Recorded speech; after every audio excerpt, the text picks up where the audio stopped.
আমরা যখন কোথাও বেড়াতে যাই, আশেপাশে যে জায়গাগুলো থাকে 50 কিলোমিটার বা 60 কিলোমিটারের মধ্যে, আমরা চেষ্টা করি সেইগুলোকে কভার আপ করার। তো এইবারেও সেই মতো প্ল্যান করেছিলাম। তারাপীঠ থেকে ম্যাসেঞ্জরের দূরত্ব প্রায় 68 কিলোমিটার মতো।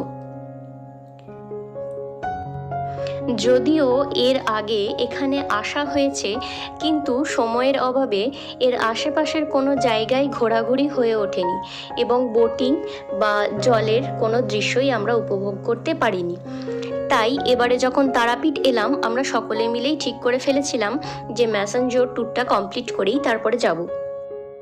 সেই মতো রোদের মধ্যে আমরা সবাই চললাম ম্যাসেঞ্জরের উদ্দেশ্যে। চারিদিকের এত গাছপালা মন মুগ্ধ হয়ে যাচ্ছিল। মনে হচ্ছিল এত গাছপালা বোধহয় জীবনে অনেক দিন পরে দেখলাম। আর এই দুপাশের সৌন্দর্য দেখে আমার জয়পুর জঙ্গলের কথা খুব মনে পড়ছিল। মাঝখানে রাস্তায় দাঁড়িয়ে আমরা কিছুক্ষণ বিশ্রাম নিয়েছিলাম এবং স্থানীয় কিছু মানুষকে জিজ্ঞাসা করে আমরা সঠিক রাস্তা ধরে এগোলাম। আর এখানে উনি একটা গাছে খেজুর দেখতে পেয়ে খেজুর পাড়তে উঠেছিলেন। ওই তীব্র রোদের মধ্যে আমাদের বাইক ছুটে চলেছিল এবং শেষমেশ কখন গিয়ে পৌঁছাবো তার আশায় মন ছটফট করছিল। ম্যাসেঞ্জর ঝাড়খণ্ড রাজ্যে অবস্থিত। যখন দূরে একটু একটু পাহাড় দেখতে পাচ্ছিলাম উঁচু উঁচু, তখনই মনের মধ্যে হচ্ছিল এই বুঝি চলে এসেছি, কিন্তু রাস্তায় এগিয়েই যায়, কোনো শেষ নেই।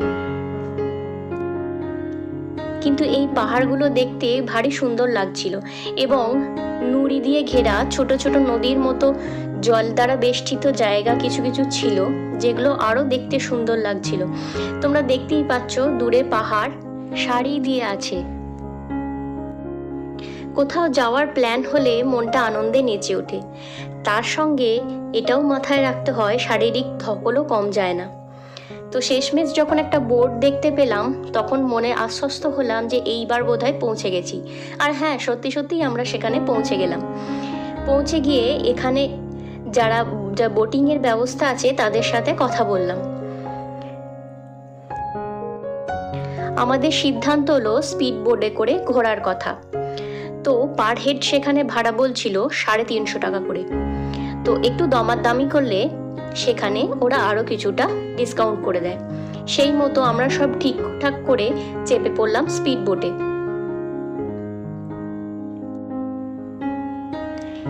এই স্পিড বোটে চাপার কথা ছিল আমাদের পুরী গিয়ে, কিন্তু এতটাই অল্প সময় নিয়ে হাতে আমরা গিয়েছিলাম যে কোনটা করব আর কোনটা করব না সেই সিদ্ধান্তই নিয়ে উঠতে পারিনি এবং শেষমেশ হয়ওনি। তাই এইখানে সেই এর শখটা কিছুটা হলেও পূরণ হয়েছে। যদিও সমুদ্র নয়, বাঁধ, তবুও এত জলরাশির মাঝখানে কেমন একটা সমুদ্রের মতনই ফিলিংস আসছিল। আর এই সফরটা ছিল খুবই সুন্দর। আর আমাদের সফরে ছিল মিষ্টি একটা বাচ্চা। সবাই সবার মতো করে, কেউ সেলফি, কেউ ভিডিও, যে যা পারছিল করতে শুরু করে দিয়েছিল। এত জল দেখে কারোরই আর মনে আনন্দ ধরে না।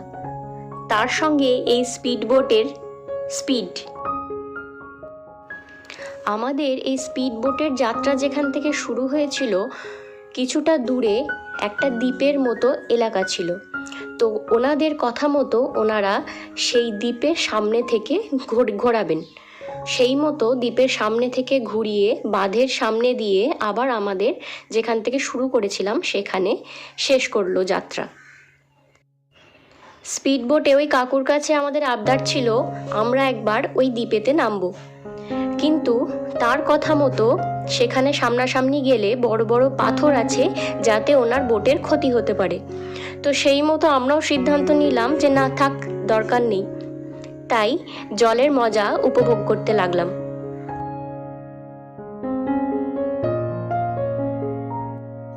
মাঝে মাঝে বোটটিকে তিনি এমনভাবে হেলিয়ে তার কায়দা দেখাচ্ছিলেন যে কখনো কখনো ভয় লেগে যাওয়ার মতো ব্যাপার।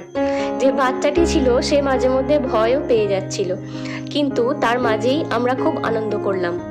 যদিও এটা খুব তাড়াতাড়ি শেষ হয়ে গেল, মনে হচ্ছিল আরেকবার হলে বোধহয় খুব ভালো হতো, কিন্তু উপায় নেই।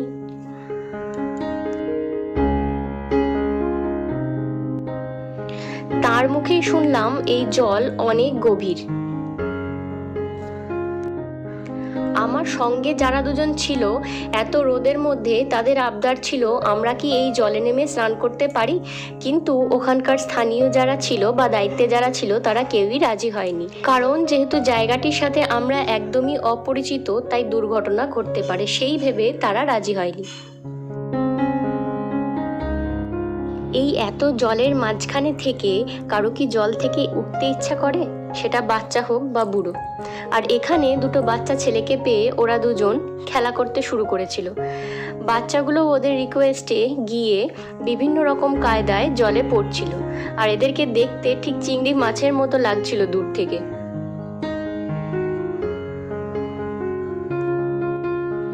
যাই হোক, তো তখনকার মতো আমাদের এই ম্যাসাঞ্জোরের সফর শেষ হলো। এরপরে আমরা প্ল্যান করেছিলাম বোলপুর যাব। ওখান থেকে বোলপুর ছিল প্রায় 72 কিলোমিটার মতো। তো আমরা সেখান থেকে বেরিয়ে পড়লাম। সেখানে খাওয়া দাওয়া কিছু করলাম না, কারণ তখন অনেকটাই বেলা বাকি ছিল। সেই হিসাবে আমরা বেরিয়ে পড়লাম এবং মাঝ রাস্তায় খাওয়া দাওয়া করে আমরা এগিয়ে চললাম। ভিডিওটা তোমাদের কেমন লাগলো অবশ্যই জানিও, আর পরবর্তী পার্টের জন্য অবশ্যই চ্যানেলটা সাবস্ক্রাইব করো। টাটা।